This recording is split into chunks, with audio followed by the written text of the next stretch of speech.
마태복음 13장 3절부터 9절 말씀입니다. 우리 다 같이 한 목소리로, 길지 않기 때문에 한 목소리로 함께 읽도록 하겠습니다. 예수께서 비유로 여러 가지를 그들에게 말씀하여 이르시되, 씨를 뿌리는 자가 뿌리러 나가서 뿌릴새 더러는 길가에 떨어짐에 새들이 와서 먹어버렸고, 더러는 흙이 얕은 돌밭에 떨어짐에 흙이 깊지 아니하므로 곧 싹이 나오나, 해가 돋은 후에 타서 뿌리가 없어짐으로 말랐고, 더러는 가시떨기 위에 떨어짐에 가시가 자라서 기운을 막았고, 더러는 좋은 땅에 떨어짐에 어떤 것은 100배, 어떤 것은 60배, 어떤 것은 30배의 결실을 하였느니라. 귀 있는 자는 들을지어다 하시니라. 아멘. 아멘. 성령께서 말씀을 통하여 우리 마음을 만지시기를 사모합니다. 한 권사님과 대화하는데 그 권사님이 말씀 중에 그런 말씀을 하시더라고요. 목사님, 신앙생활은 기다림인 것 같습니다. 기다림. 그 한마디 말 속에 참 많은 의미가 참 들어있는 것 같아요. 여러분 그렇지 않습니까? 신앙생활 하면서 살아가면서 참 기다림의 시간이 많은 것 같아요. 예수 믿지 않는 가족, 예수 믿지 않는 남편, 또 자녀 돌아오기를 기도하면서 오래 기도한 분들도 있습니다.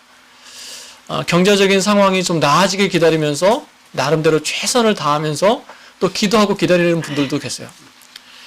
건강의 회복을 위해 기다리고, 또 누구에게도 표현하지 못할 자신만의 어떤 고난의 시간을 겪으면서 기다리고, 우리 삶 가운데, 신앙 가운데 기도하며 기다리는 시간 참 많은 것 같습니다. 신앙의 많은 부분은 기다림이라는 거죠. 그런데요, 이 기다림의 시간이 길어지면 우리에게 나타나는 모습이 있습니다. 불안함이 생겨요. 불안함이. 교회를 찾는데 교회가 자꾸 안 나오면 불안함이 생기는 것처럼 불안함이 생깁니다. 마음이 조급해져요. 그러다가 심해지면 낙심하게 됩니다. 하나님께서 왜 빨리 응답하지 않으시는가? 하나님의 때는 도대체 언제 임하는가? 하나님께서 나의 기도를 들으시는 거 맞는가? 라는 생각이 들면서 하나님에 대한 섭섭함이 생기기도 한다는 거죠. 그럴 때 마치 그런 거 있죠. 하나님께서는 담 저편에서 그냥 서서 나를 지켜만 보시는 것 같은 거예요.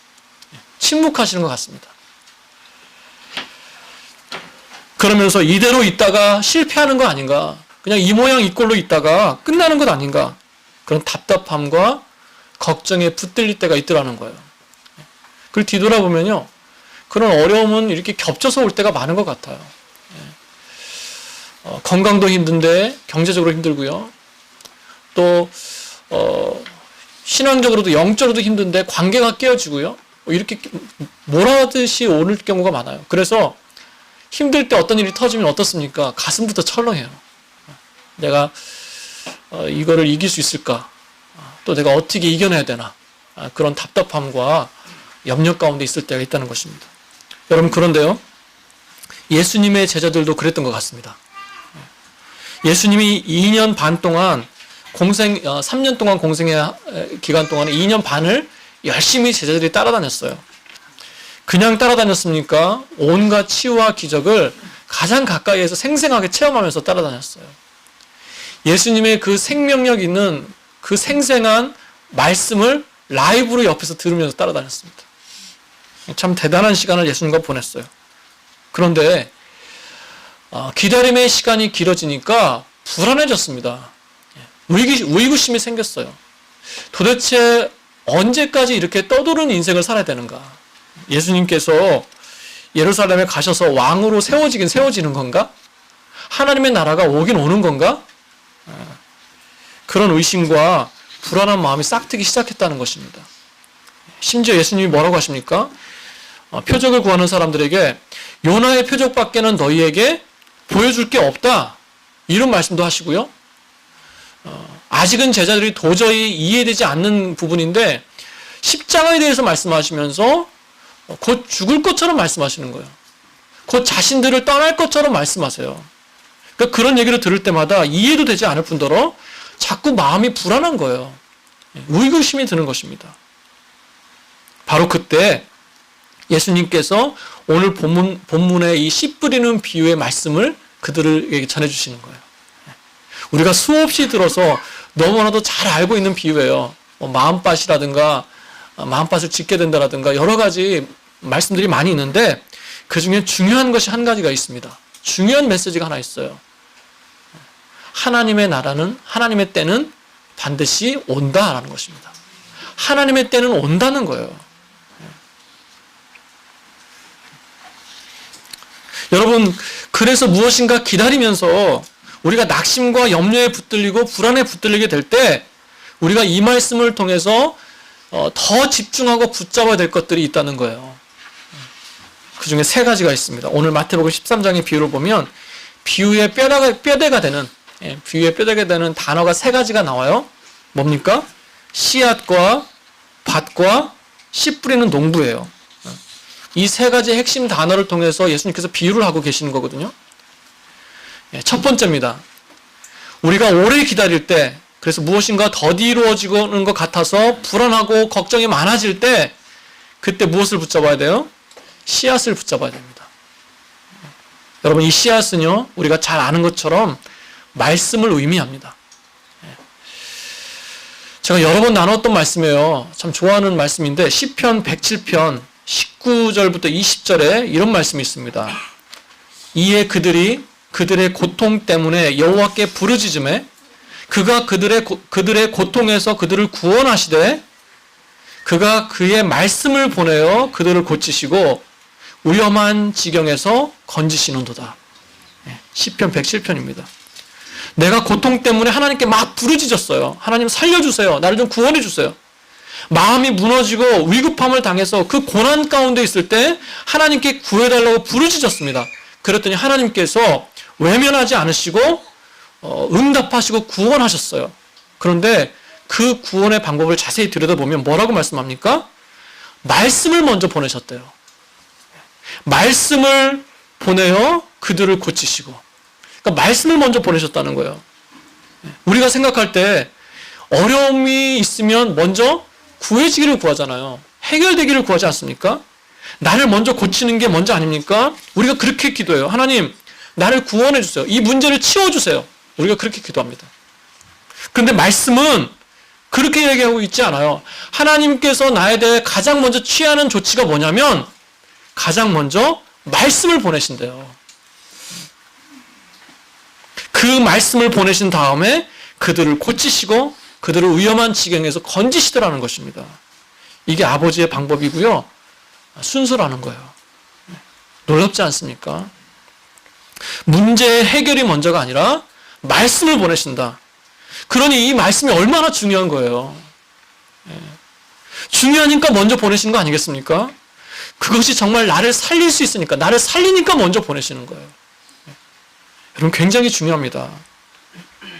여러분, 그래서요, 혹시라도 우리가 그 보내신 말씀을 놓치고 살고 있지 않나, 이거 우리 생각해 봐야 돼요.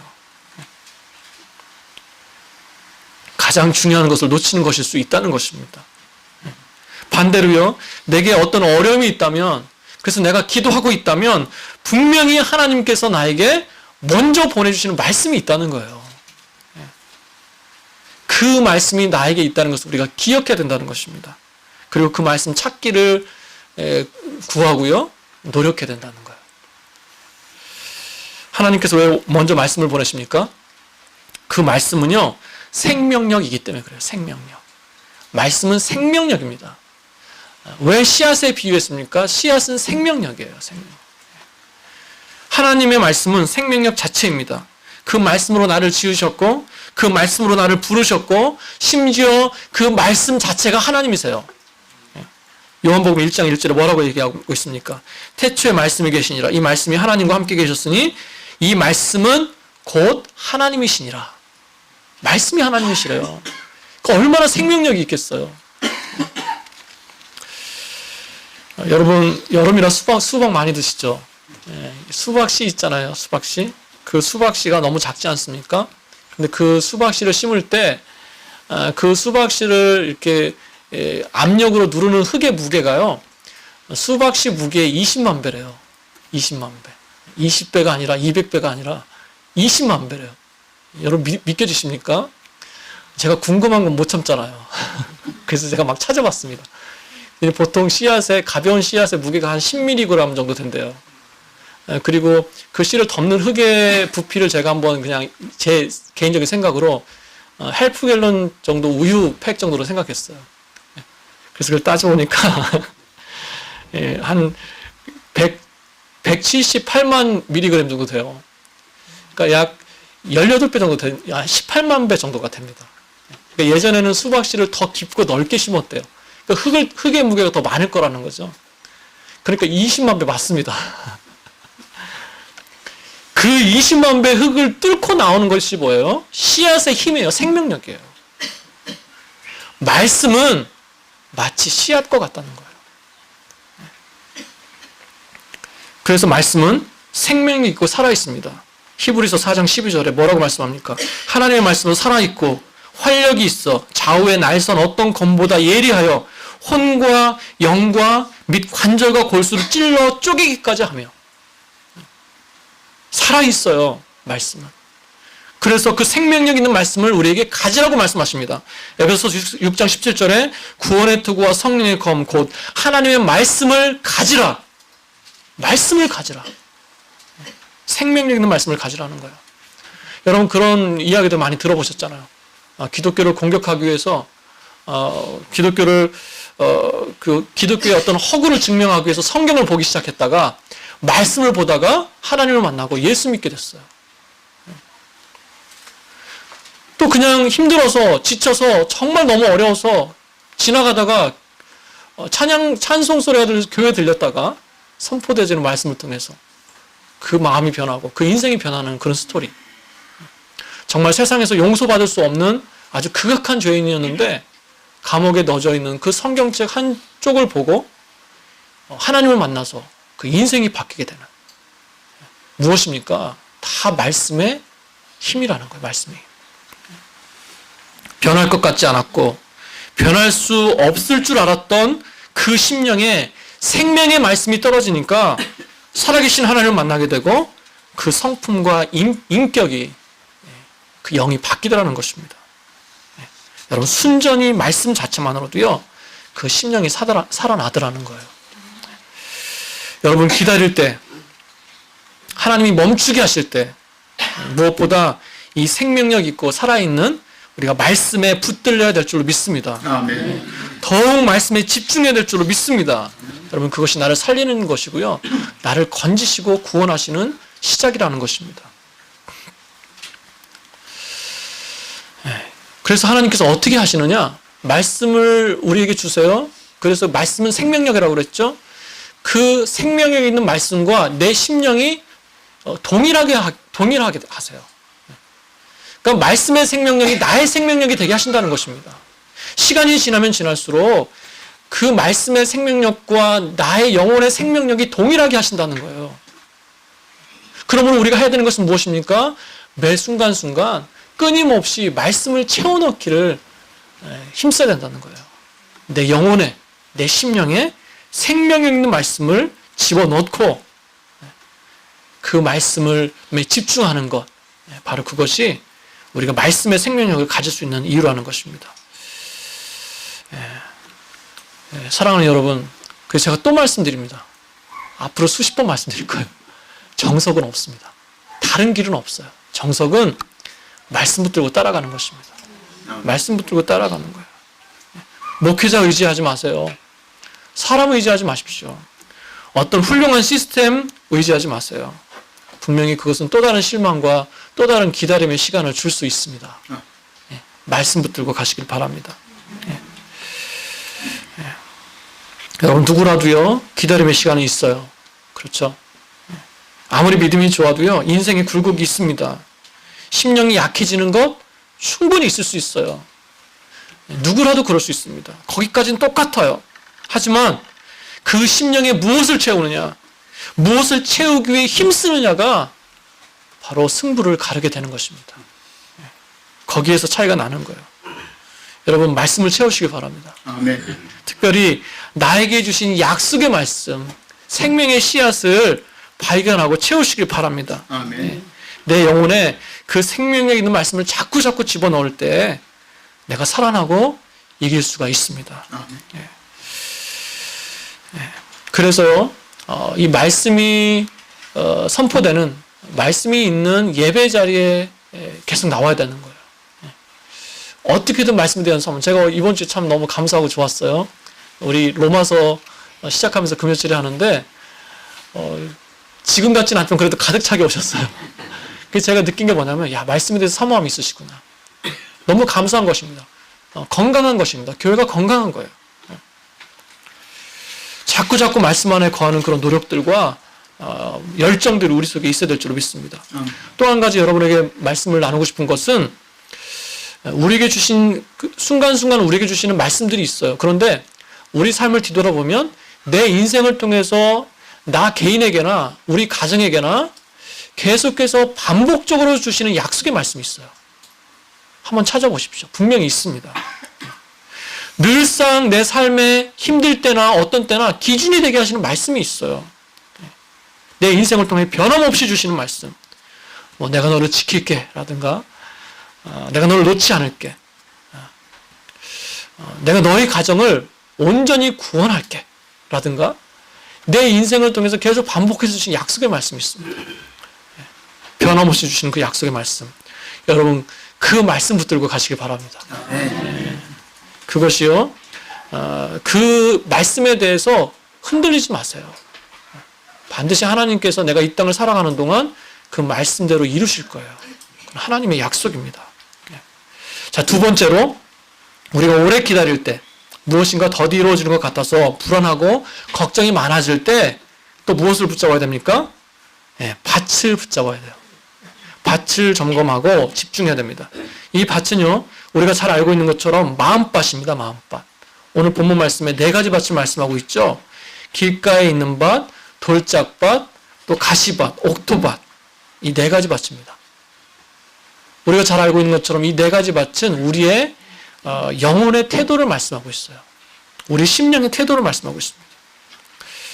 요즘 날씨가 참 좋은데 비가 참 안 오는 것 같아요. 그죠? 시애틀은 참 비가 많이 옵니다. 많이 오는 편입니다. 비가 왔을 때 밖에다가 그릇 두 개를 던져놨어요. 그런데 그릇 하나에는 물이 가득 고여 있고요. 또 다른 그릇에는 물 묻은 흔적만 있습니다. 왜 그랬을까요? 무엇이 문제였을까요? 큰 그릇, 작은 그릇, 그릇의 크기가 문제였을까요? 아닙니다. 그릇 하나는요, 그 그릇의 입구가 하늘을 향해 활짝 벌려 있었고, 또 다른 그릇은 이렇게 땅에 엎어져 있었던 거예요. 결국 문제는 그릇의 문제가 아니라 그릇의 태도의 문제였다는 거예요. 동일하게 비가 내렸는데 그 그릇의 태도, 그 그릇의 자세 때문에 물을 받느냐, 받지 못하느냐가 결정됐다는 것입니다. 여러분, 우리가 아무리 힘들어도요, 내가 하나님 앞에서 나의 태도를 바르게 하면 분명히 열매가 있습니다. 하나님 앞에서 나의 태도와 나의 중심을 바르게 하면 반드시 거둬들이는 열매가 있다는 거예요. 그릇의 차이가 아닙니다. 여러분, 우리는요, 항상 그릇의 차이만 논해요. 뭐가 잘못됐을 때, 안 됐을 때, 나는 그릇이 작은가 봐. 우리 가족은, 우리 집은 작은 그릇인가 봐. 내 환경은 작은가 봐. 내 육신은 연약한가 봐. 라고 말하고 있다는 거예요. 여러분, 그러나, 그릇이 커야 큰 은혜를 받는 것이 아니라, 그릇의 태도를 바르게 해야 우리가 은혜 받습니다. 어떤 태도요? 받아들이는 태도요. 믿음을 받아들이는 태도가 열매를 준다는 것입니다. 믿음은 수용성이다 라고 하는 말이 있어요. 믿음은 수용성이다. 다시 말하면 믿음은 받아들이는 것이다 라는 거죠. 여러분, 사무엘이 왜 하나님의 위대한 종이 될 수 있었습니까? 사무엘은 이렇게 고백하고 있어요. 말씀 속에. 주여, 말씀하옵소서. 주의 종이 듣겠나이다. 말씀하옵소서. 종이 듣겠나이다. 무슨 뜻입니까? 주께서 말씀하시는 거 다 나의 말씀으로 내가 받아들이겠습니다. 수용하겠습니다. 바로 그런 뜻이에요. 바로 이 태도가 사무엘을 위대한 선지자로 만들었던 거예요. 여러분, 다윗이 위대한 그릇으로 태어났습니까? 아니라고 그랬죠. 큰 그릇으로 태어났습니까? 아니에요. 다윗은 시편에서 이렇게 고백하고 있습니다. 두루마리에 기록된 것이 다 나를 위해 기록된 것입니다. 무슨 뜻입니까? 성경에 기록된 모든 것이 나를 위해 기록된 것이기 때문에 내가 다 받아들이겠습니다. 그 수용성, 그 받아들임이 다윗을 위대한 하나님의 사랑으로 만든 거예요. 여러분, 그릇의 차이가 아니었습니다. 어떤 위대한 계획의 차이가 아니었어요. 작은 비전인데도, 초라한 비전인 것 같아도 하나님에 대한 그 받아들임의 태도가 크다 보니까 그것이 큰 차이를 만들었다는 것입니다. 여러분, 사람은 지칠 수밖에 없는 존재예요. 말씀에서 소년이라도 피곤하며 곤비하며 장정이라도 넘어지며 쓰러진다고 그랬습니다. 똑같아요. 다 거기서 거기에요. 그런데 어떤 사람이 새 힘을 얻는다고요? 오직 여호와를 앙망하는 자가 새 힘을 얻는다. 앙망한다는 뜻은 무엇입니까? 하나님을 신뢰한다는 뜻이거든요. 하나님을 신뢰한다는 것은요, 하나님이 하시는 것을 다 나의 것으로 받아들이겠다는 믿음의 태도예요. 힘들고 지칠 때, 피곤하고 낙심이 될 때 나도 모르게 터져나오는 실망과 원망이 아니라 오히려 아버지, 비록 힘들지만 이 힘든 것까지도 하나님께서 나에게 주신 것을 내가 받아들이겠습니다. 이 시간조차 하나님께서 주신 것인 줄로 내가 알기 때문에 이 이후에 하나님이 인도하실 것도 내가 믿습니다. 바로 그게 믿음의 태도라는 거예요. 여호와를 앙망하는 것입니다. 어려움을 당한 가정을 신방하다 보면 그 위로하고 격려하려고 갔는데 위로받고 오는 경우가 많아요. 그런 때가 있습니다. 그 고백과 태도 속에서 참 위로를 받아요. 힘을 얻습니다. 얼마 전에 사랑하는 가족을 하나님 품으로 먼저 보냈어요. 얼마나 힘들겠습니까? 근데 얼마 지나지 않아서, 불과 몇 주 지나지 않아서 또 사랑하는 가족을 또 부르셨어요. 참 얼마나 힘들겠어요. 그런데 또 몇 주 있다가 건강진단을 받았는데 암이 재발된 걸 발견했어요. 암이. 이 실제로 있었던 일입니다. 가까이 계신 한 권사님이신데. 그래서 이제 말씀을 나누고 위로하러 찾아갔는데 너무 덤덤하신 거예요. 너무 담담하신 거예요. 그러면서 그런 고백을 하시는 거예요. 하나님의 뜻이 있는 걸 내가 믿습니다. 하나님이 하실 걸 내가 믿습니다. 그 긴 이제 투병 생활을 앞에 놓고 정말 담대하게, 담담하게 하나님은 나의 하나님이시고 하나님께서 나에게 이런 시간을 주시는 의미가 있음을 내가 압니다. 대단한 믿음 아닙니까? 오히려 감사하다는 거예요. 여러분, 부정적인 생각이 그 안 좋은 상상들이요, 내 심령을 죽일 때가 많아요. 이스라엘 백성이 그 원망의 소리 이해할 수 있습니다. 얼마나 힘들었겠어요. 그 뜨거운 광야, 저도 한번 걸어봤어요. 거기를 이스라엘 백성이 걸었을 만한 그 광야를 걸어봤습니다. 버스에서 내려서. 근데 참 덥고 힘들어요. 40년 동안 그 광야 생활을 하면서 원망할 수 있겠죠. 그런데 어떻게 하십니까? 하나님이 기뻐하지 않으시죠. 그리고 이렇게 말씀하십니다. 니들이 원망한 대로 그대로 갚을게. 참 두려운 말씀 아닙니까? 여러분, 믿음은요, 믿음의 마음의, 우리의 마음의 태도를 하나님 앞에 바로 하는 것입니다. 복잡한 생각들, 상념들 많죠. 부정적인 생각들, 염려하는 것들 많죠. 그것에 마음을 빼앗기지 않는 거예요. 그것에 동의하지 않는 거예요. 그럴 때마다 감사함으로 이기는 것입니다. 감사가 안 나올 때도 감사하세요. 입을 악물고 어휴 감사합니다. 정말 감사한 것인지 아닌지 모르겠지만 분명한 것은요, 감사합니다라고 하는 그 의지, 그 속에는 하나님을 향한 믿음의 의지가 있는 거예요. 여러분, 감사가 왜 능력인 줄 아십니까? 감사는 분명한 대상이 있어요. 하나님이라고 하는. 그리고 감사는요, 그 모든 것이 하나님께서 하신 것이라고 하는 하나님의 주권을 인정해 드리는 거예요. 그래서 감사하는 것 자체는 능력입니다.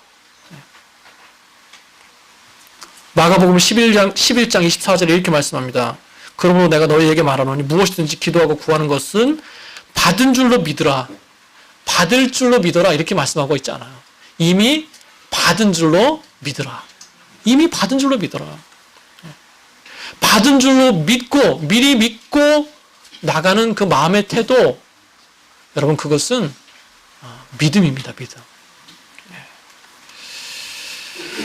여러분, 기다림의 시간을 통해서 그 기다림의 시간에 내 마음밭을 좀 갈면서요, 내 믿음에 성장하는, 오히려 하나님 앞에 감사함으로 나감으로 내 믿음이 성장하는 그런 역사가 저 여러분에게 있으시기를 축원합니다.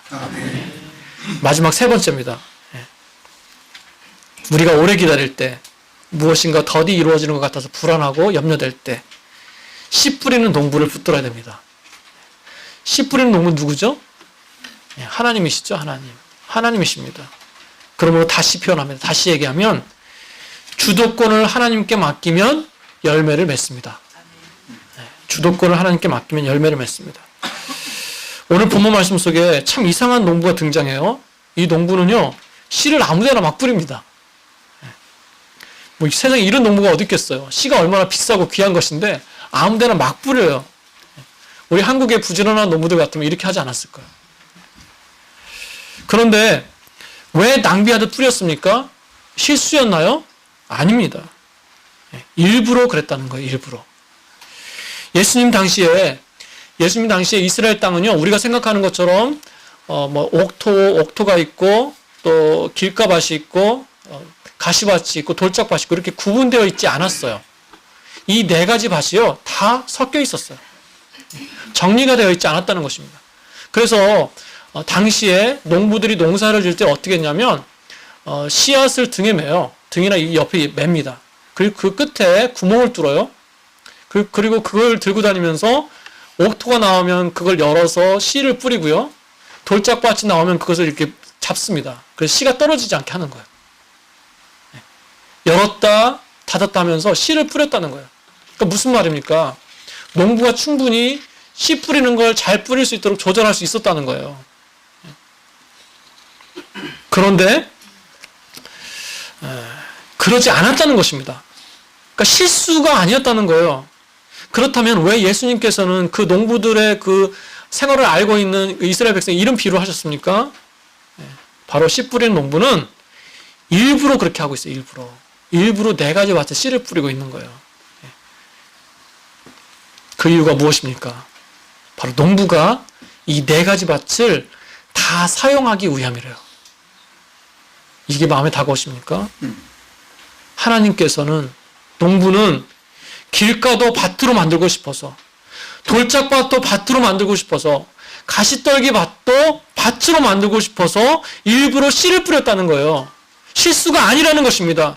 그래서 언젠가 씨를 뿌리고 갈고 없다 보면 어떻게 된다는 거예요? 결국 그곳이 옥토가 된다는 거예요. 옥토가 되기를 기대한다는 거예요.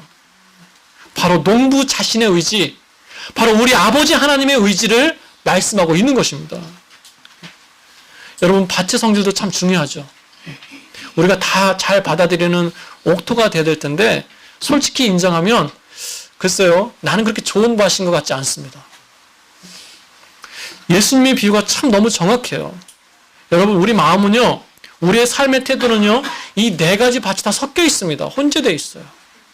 내가 옥토 같다가도요, 어떨 때는 참 강팍한 돌짝밭 같을 때가 있어요.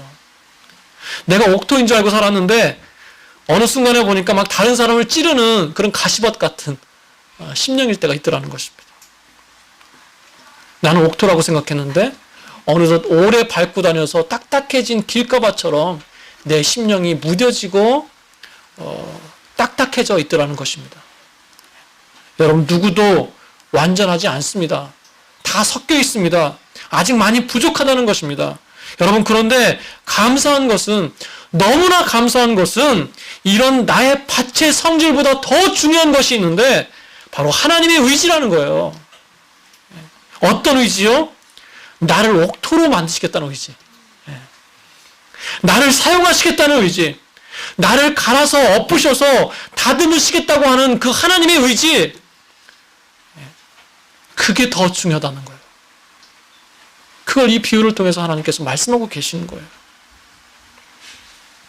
그래서 농부 되신 하나님은요, 오늘도 돌짝밭 같은 내 심령에 씨를 뿌리고 계세요. 말씀의 씨를. 여전히 씨를 뿌리고 계세요. 여러분, 낭비가 아니라는 거예요. 우리 아버지의 의지예요, 의지. 얼마나 감사합니까? 밭에 상관하지 않으시겠대요. 나를 결코 놓지 않으시겠대요. 포기하지 않으시겠대요. 내가 더럽고 추하다고 치우시지 않으시겠대요. 나에 대하여, 내 인생에 대하여 쓸만한 옥토로 만드시는 것. 그것이 우리 아버지의 선한 의지라는 것입니다. 여러분, 지금 나를 한번 뒤돌아보세요. 나 스스로를 뒤돌아보세요. 그래도 많이 바뀌지 않았습니까? 이만큼 온 것도 참 사람 되지 않았습니까? 나 같은 사람을 놓지 않으시고 지금까지 오게 하셔서 많은 부분 옥토로 만드신 거 참 감사한 일입니다. 감사한 은혜예요. 여러분, 아브라함은요, 밭이 그렇게 좋다고 할 수 없는 사람이었어요. 100세 노인이었습니다. 연약한 밭이었어요. 참 오래 기다려서 희망이 없어 보이는 그런 밭이었습니다. 그런데 하나님께서 그 무기력한 밭에 찾아오셔서 뭐라고 말씀하십니까? 내가 너를 통해서 수많은 자손을 줄 것이다. 이렇게 말씀하세요. 그 내용이 나와 있는 창세기 18장 말씀을 보면 참 감동이 있습니다. 영어 성경을 보면요, I will 이렇게 나와요. I will. 뭐죠? 말하는 사람의 의지예요. 화자의 의지를 말하는 거죠. I will. 내가 하겠다. 내가 할 것이다. 이런 뜻입니다. 그런데 그 하나님의 의지, 그 18장 안에요, 그 말이 8번이나 반복돼요. 8번이나. 내가 이루리라. 내가 이루리라. 내가 이루리라. 내가 이루리라. 내가 이루리라. 너의 연약한 그 마음, 너의 무기력한 그 밭의 성질에 상관없이 내가 이루리라. 하나님의 의지예요.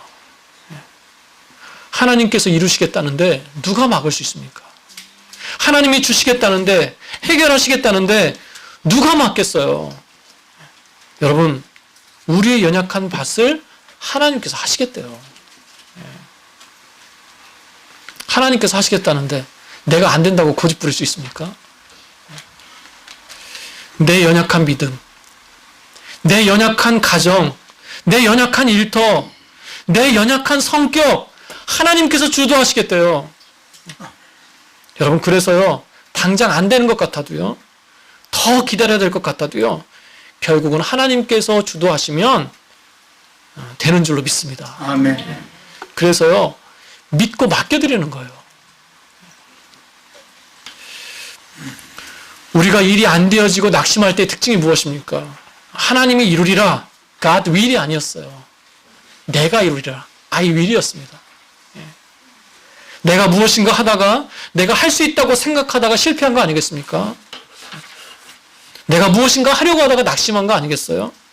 여러분, 그런데 오늘 농부는, 아버지 하나님은 나의 연약함을 묻지 않으시겠대요. 돌짝밭도 가시밭도 내가 다 갈아엎어서 옥토밭으로 만드시겠다. 내가 그곳에서 열매를 거두겠다. 이것이 바로 우리 아버지의 뜻인 것입니다. 여러분, 그러므로 기다림이 길어질수록, 자꾸 불안함이 엄습할수록 주도권을 아버지께 맡기시길 바랍니다. 하나님께 맡기시길 바랍니다. 내가 막 뭘 많이 하려고 하지 마세요.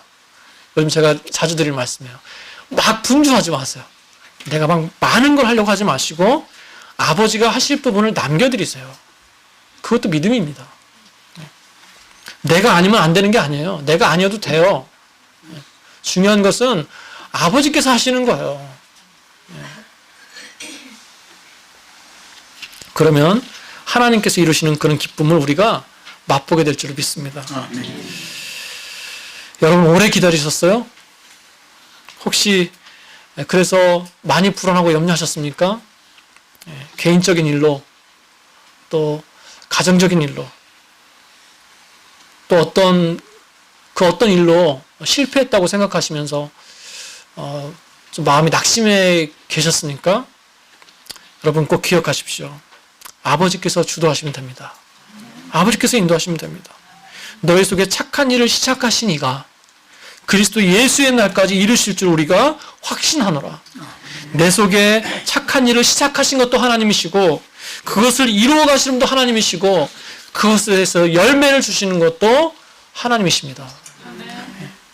여러분 그래서 우리가 이것 하나만 물어보면 돼요. 이것 하나. 딱 하나만 물어보면 됩니다. 하나님께. 하나님, 이 약속 나에게 주신 약속 맞습니까? 이것을 물어봤을 때 하나님께서 그래 맞다. 내가 준 약속 맞다. 라고 하는 것이 분명하다면 우리 가정에게 우리 공동체에게 주신 약속이 분명하다고 한다면 염려하지 마세요. 그냥 믿고 나가는 것입니다.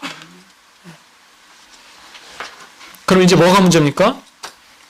시간이 문제죠. 시간이. 가시밭은 1년이면 되겠는데 돌짝밭은 2년 걸릴 거고요. 가시밭은 3년이 걸릴 수도 있어요. 시간의 문제예요. 시간의 문제. 하지만 반드시 이루어진다는 것입니다.